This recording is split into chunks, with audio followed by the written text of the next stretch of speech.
Hey, what's up guys? Welcome to my second video. I hope you're gonna enjoy it behind your big or little screens.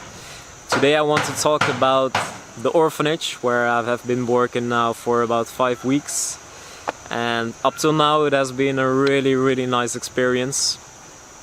Full with man tears, full with joy, activities and loads of fun as well. But also really tough and rough times, I would say. Because yesterday I had for the first time a really deep realization of how extremely lucky I am with the family that I have in the Netherlands. Like where I've grown up. I'm so extremely lucky like that I just had 2 parents and 2 sisters like loving me, caring for me and raising me.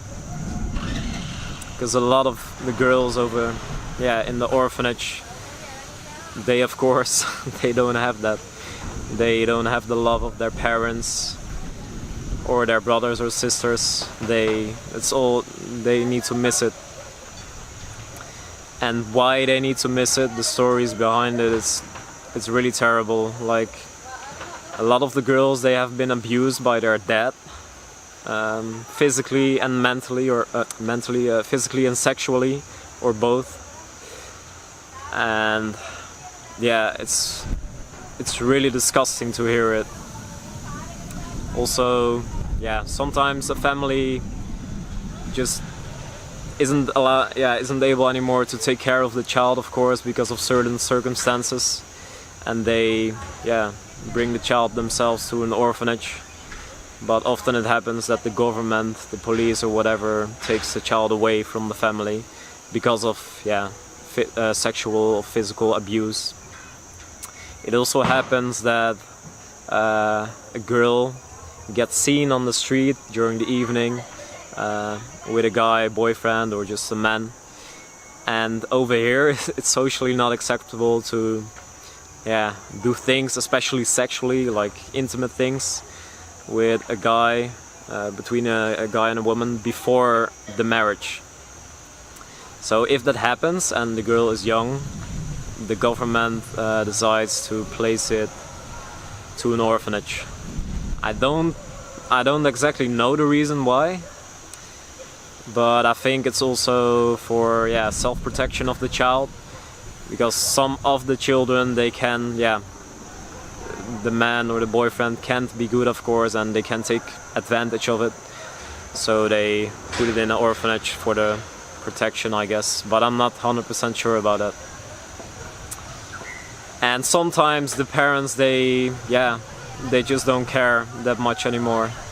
It's really weird. Like I've heard stories like when a girl's birthday at the orphanage, they celebrate it and they would love to have one of the parents with them. And basically what happens is that none of the parents just show up on their birthday, and it's really hard for the girls. It's really devastating. And another thing where I was really shocked about is the fact that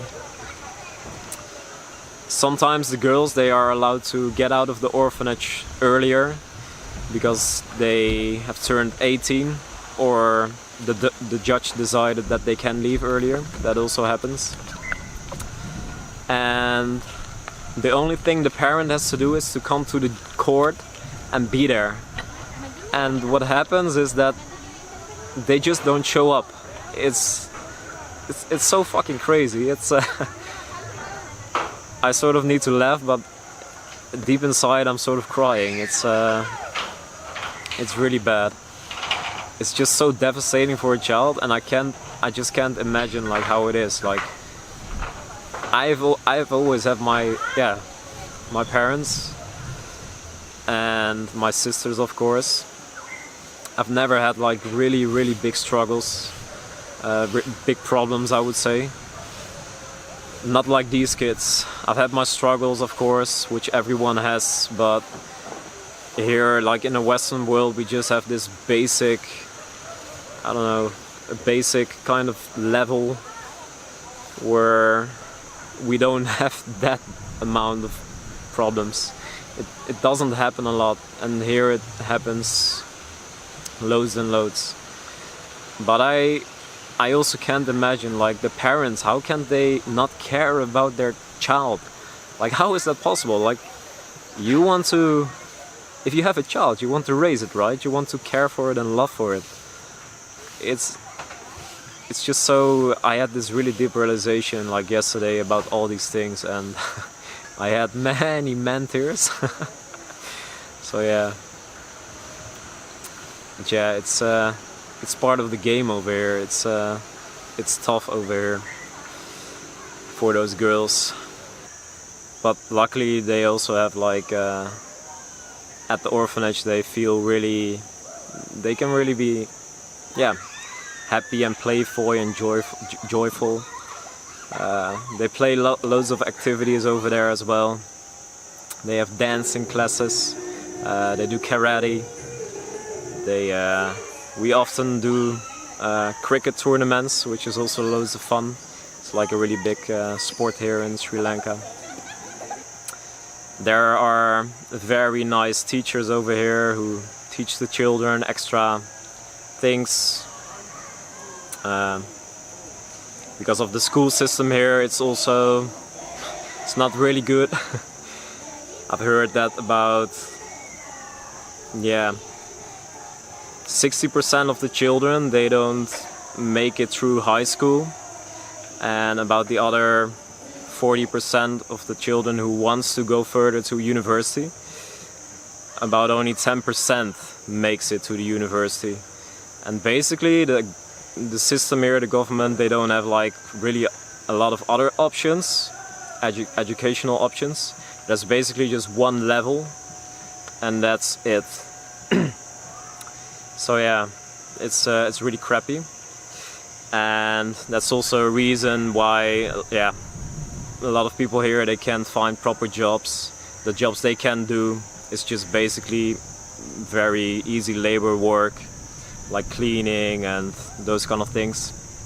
And if they want to get a better job, yeah, they need to have their papers, like their school exams and university, of course.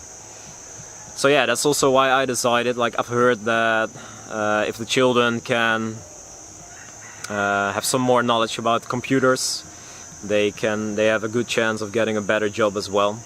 So I'm starting with some computer lessons soon, because most of the kids, they don't have a clue, like, what a computer is, how it works, like, how do you start it, like, how can you write an email, or working with Excel, making a presentation, writing a letter.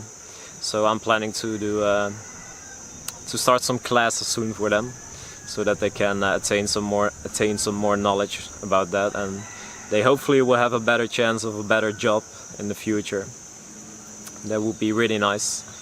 And other things which I've done here, today I started writing with the kids on the dream wall.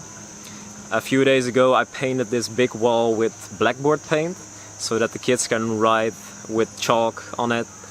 And basically I wanted them to think about, like, what they really like, what they enjoy, what their dreams are.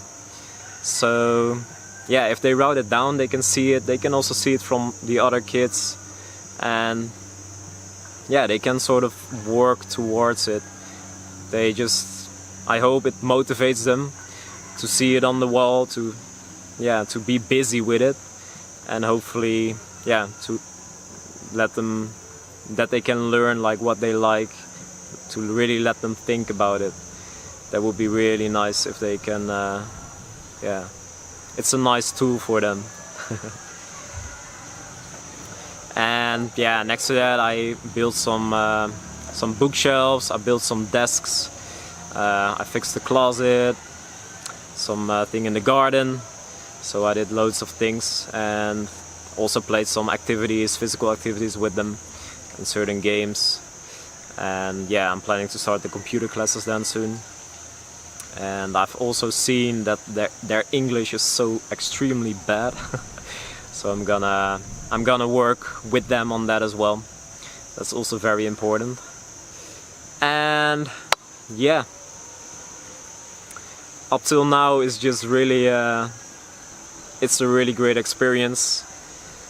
It's the kids, they really in the beginning they really had to get used to me, because like, yeah, they don't have like a guy every time around like normally, so I also had to find my own way of like hanging around those kids, because like there are also people from the outside who think that the men who are working or doing volunteering work at Avanthi, that they do weird stuff with the girls.